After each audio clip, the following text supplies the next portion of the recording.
For a long time, I've been watching girls all over Instagram and all over TikTok. They wake up, they record what they're making for breakfast, they record their breakfast, they maybe sit down and have a chat, they post this on YouTube, and they make a living off of it. And then they preach how because they have this online business of posting videos that they're able to have all this flexibility and travel wherever they want. And I've always thought they get paid to record themselves living. It always seemed too good to be true to me.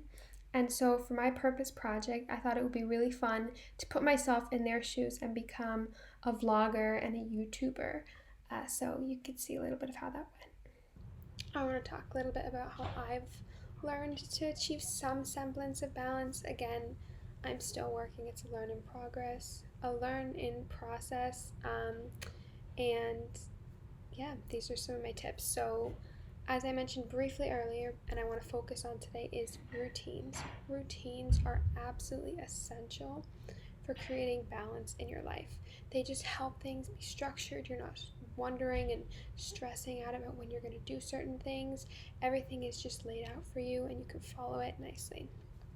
So, in the morning, you wake up, right? Sometimes people struggle to wake up early. Waking up early is so key for success and for balance. It doesn't have to be 5:30, 6, 6:30, even 7. Even 8 a.m. could be good, if that's something that works for you. So my honest observation from making some YouTube videos was honestly it's a lot harder than I imagined it would be. For this video that you're watching right now, the thought of editing it and sitting in a place with amazing lighting honestly just seemed really boring to me and also kind of expensive. And what I realized is creating videos alone is not enough to make a living. There are so many videos offering advice, so many videos of day in the life, so many tutorials.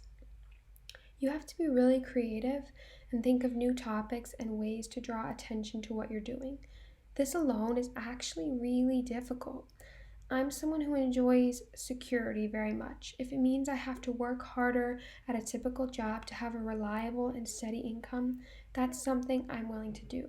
The constant stress of having to market myself to reach more audiences through my videos and offer a new product is honestly not something I would want to do with my career. And waking up and trying to think of a new way to make a video just didn't really seem like the best future career for me. So, was this experiment a failure for me? Honestly, not really. I think that I glamorized a bit too much that influencer lifestyle and thinking it would be so easy and so simple and all you do is just wake up and record. There's actually a lot more to it that you don't really see that goes on behind the scenes. And I think this project really taught me that. And I actually, in this last week, discovered something that I think I am a bit more passionate about, which is posting on Instagram and cooking recipes and being really consistent with that. And you guys can check out a little bit of what I've done over the last week.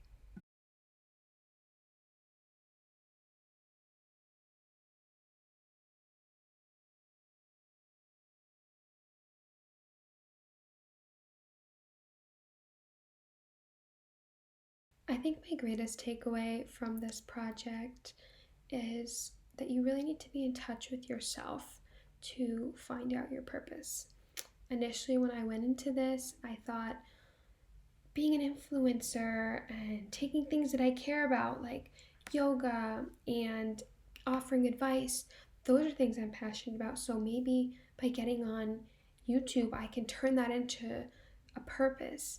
But that's not really how purpose works because that was really fueled by a desire to, in the future, make money off of it, which is always a great mindset, but you really can't derive your purpose from that. Purpose has to arise organically.